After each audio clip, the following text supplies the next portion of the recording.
হায়রে জীবন! বাংলাদেশে থাকলে বা বাংলাদেশে যখন ছিলাম তখন শুক্রবার বন্ধ থাকতো, ক্লাস ক্লাস বন্ধ, অফিস বন্ধ। তখন ভাবতাম শুক্রবার আসলে প্রিয়জনকে নিয়ে হয়তো একটু বাইরে ঘুরতে যাব, কিংবা প্রিয়জনদের সাথে সময় কাটাবো। আর এখন প্রবাসে বিদেশে বিদেশে এসে এখন রবিবার আসলে ভাবি যে যখন রবিবার আসবে তখন ঘুমাবো।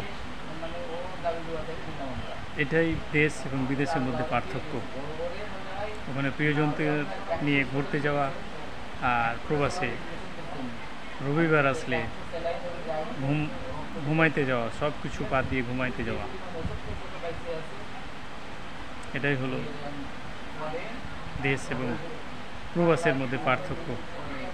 আপনারা সবাই প্রবাসীদের জন্য দোয়া করবেন। প্রবাসীরা যে কত কষ্ট থাকে, যারা থাকে তারাই জানে, যার ব্যথা সেই বুঝে।